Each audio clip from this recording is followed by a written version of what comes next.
Olá, estamos de volta com mais uma entrevista aqui no portal RSN e começando 2024 com a força toda, principalmente na área da política.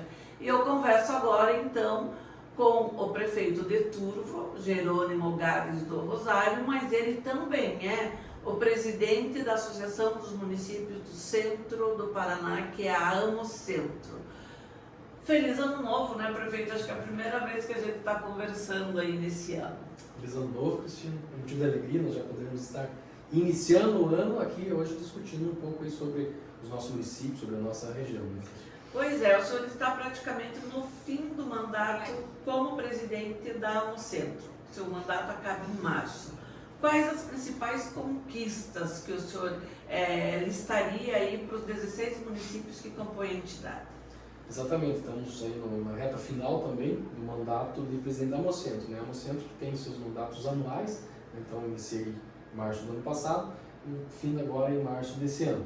Procuramos, junto com os nossos municípios, ter uma aproximação maior da associação com os municípios, fazendo reuniões descentralizadas nos municípios que se dispunham a receber a associação. Teremos ainda mais algumas aí até fechar o mandato, principalmente nesse intuito de estar ouvindo as nossas lideranças, os nossos prefeitos de todos os nossos municípios, porque nós estamos numa região também bem heterogênea, né? Sim. Nós estamos nessa região central do Paraná, que muitas vezes foi tratada como o corredor da pobreza, né? Os menores IDHs do estado, e toda aquela situação onde nós temos um índice de mortalidade infantil muito grande, né? Índice de mortalidade infantil grande, mas onde a gente vê hoje, principalmente nessa leva de prefeitos que estão hoje, né, um compromisso muito grande de mudar essa realidade. E nós já vemos esses resultados na prática, né? Os próprios dados preliminares aí que vieram da questão do censo, né? Toda essa situação, nós vemos que a nossa região como um todo tem passado por um momento ímpar, né? Tem passado por um momento de desenvolvimento. E aí ouvir esses municípios é fundamental, né? Para nós vermos exatamente aquelas demandas, né, específicas de cada região, porque dentro da nossa região da AMOCentro, cada município tem as suas particularidades. E um dos principais pontos vem de encontro com o quê? Com o investimento do governo estadual, do governo federal, nesses locais, que muitas vezes foi esquecido por esses entes, né? Nós discutimos infraestrutura e a nossa região é também uma das regiões do estado que menor volume de infraestrutura tem, né? Volume de recursos foram destinados à infraestrutura. Infraestrutura nós falamos aí de rodovias, ferrovias, a questão de aeroportos, né?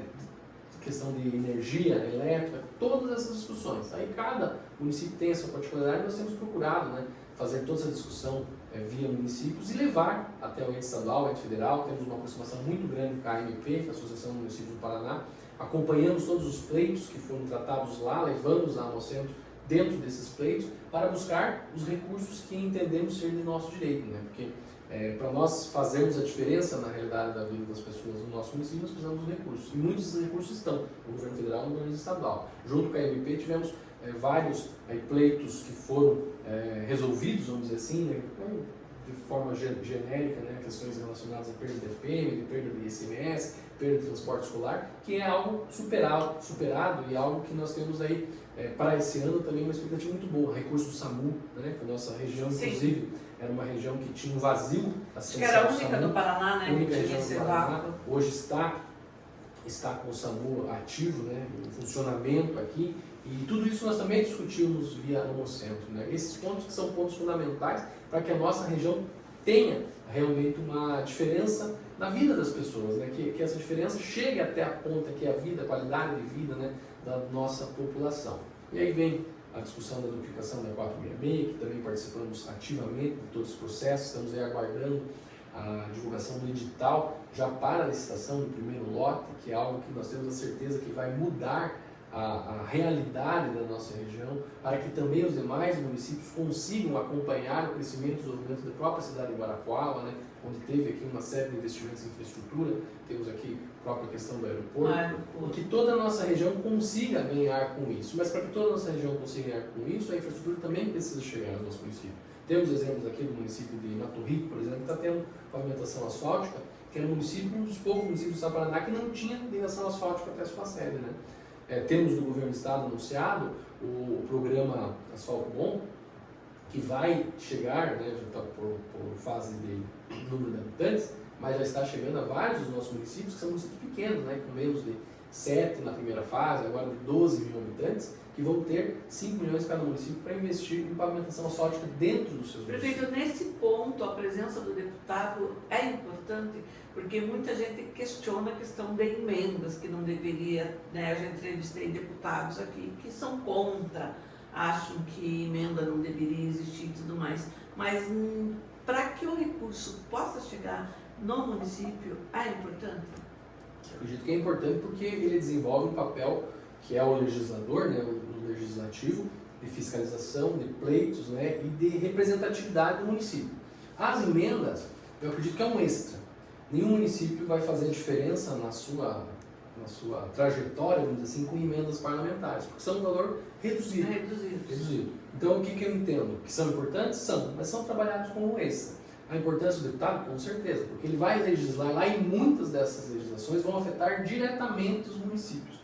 Então, assim, o deputado sendo atuante e representando os seus municípios em prol, né, principalmente daquelas que são demandas municipalistas, né, porque a gente ouve muito, né, que os deputados são municipalistas e tal, muitos deles, né, levantam essa bandeira, mas nós precisamos disso na prática também, né? Quando vai votar lá, por exemplo, agora recentemente, teve toda a tramitação da reforma tributária.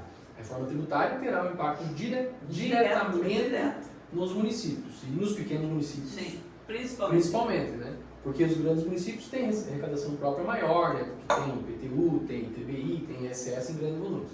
E nossos municípios pequenos não. Por quê? Porque normalmente nós temos uma população menor e temos também, né, principalmente na nossa região aqui, os nossos quadros urbanos, comparado com a área rural, são menores, né? E o que gera também uma arrecadação menor, proporcionalmente falando do IPTU e tal. Então tudo isso tem que ser levado em consideração. E aí o papel do legislativo, dos deputados, é fundamental para que isso seja levado em consideração, né? Para que nós tenhamos um equilíbrio perante os entes da federação, né? Porque se formos tratados iguais a um grande município em determinadas questões, não é justo. Como também os grandes municípios têm os seus pleitos relacionados às suas demandas, né? Mas vou dar um exemplo aqui, falamos rapidamente de SAMU. Se nós formos falar em transporte sanitário, né? Transporte de pacientes da saúde, se nós falarmos no município que muitas vezes o seu interior está lá, de ponta a ponta, como o exemplo do Turvo, 100 km de ponta a ponta, o Prudentópolis, nosso vizinho, 200 km de ponta a ponta. É totalmente diferente. O interior é muito tudo longe, estrada de chão, né?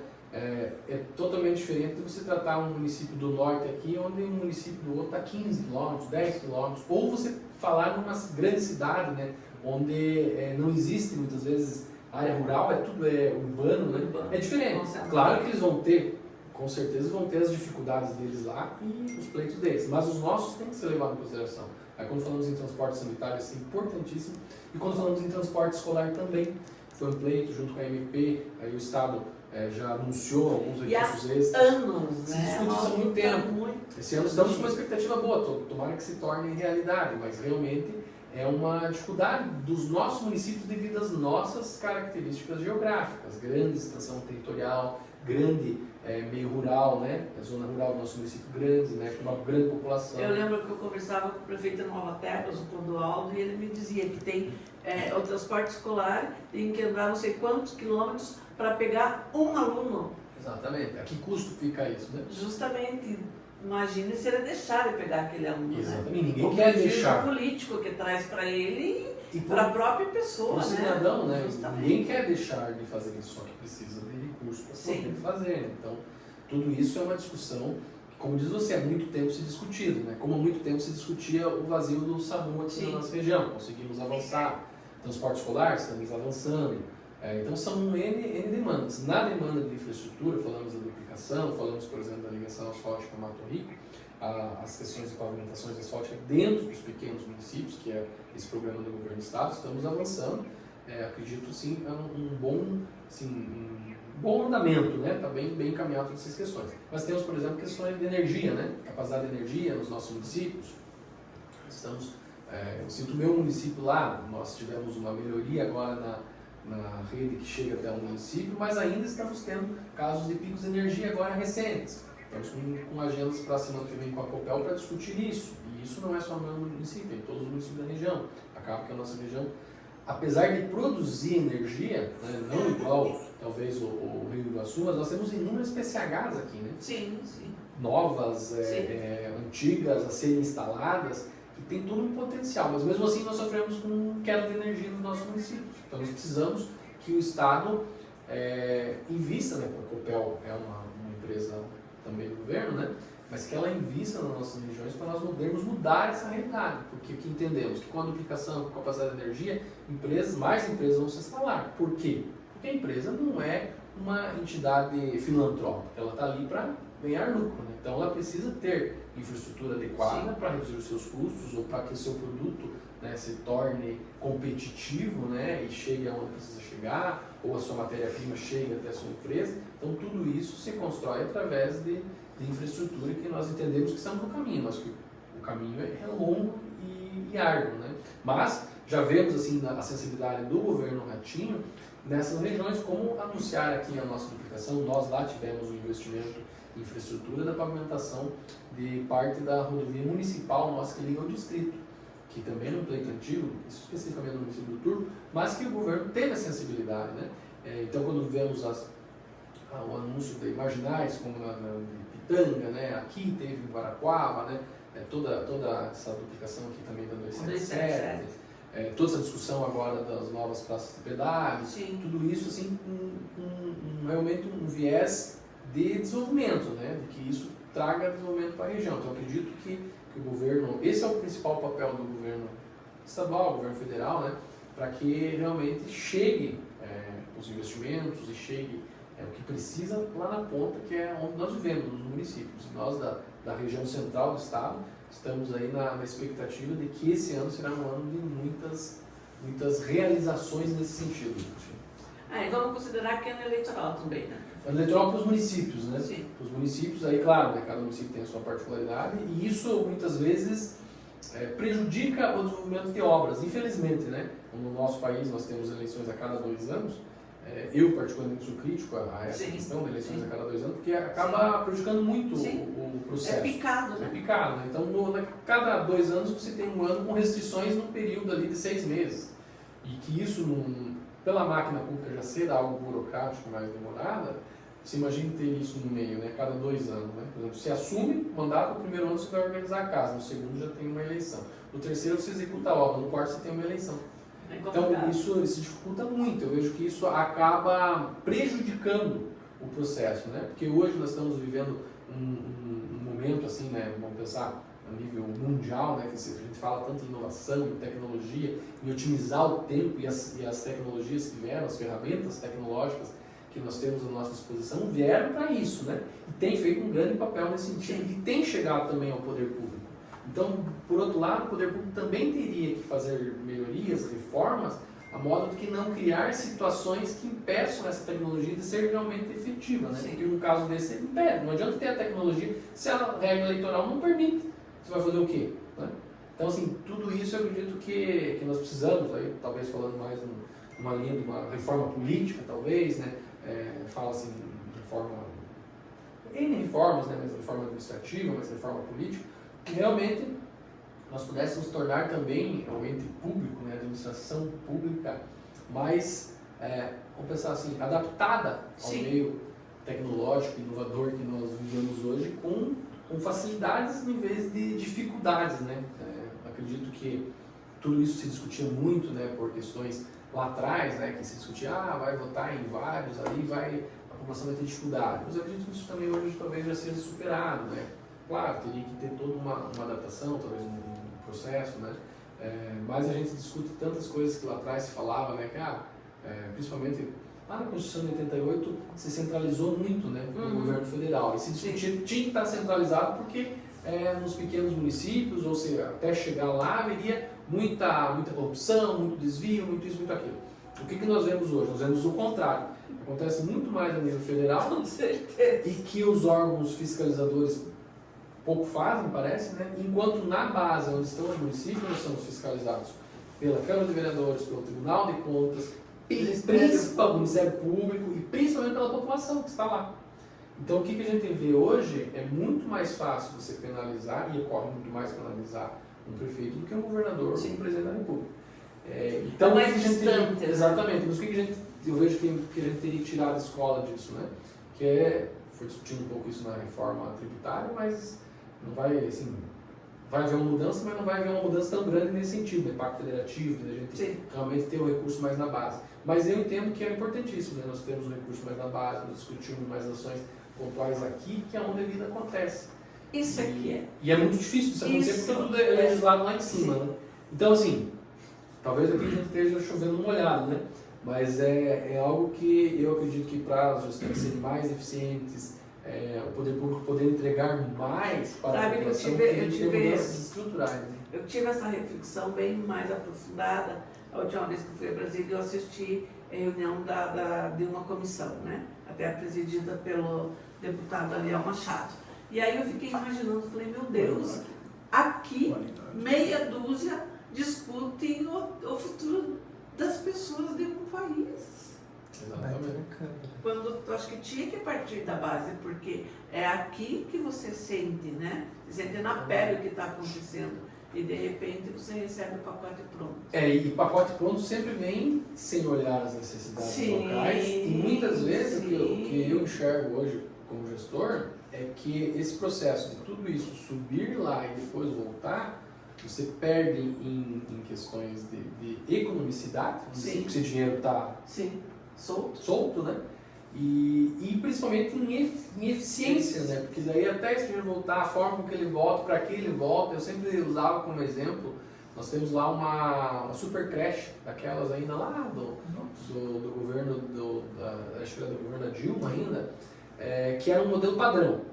E não estou falando especificamente de um governo ou de outro, né? Aquele modelo padrão do governo federal. Então, esse é o padrão. Quer aderir? Faz adesão.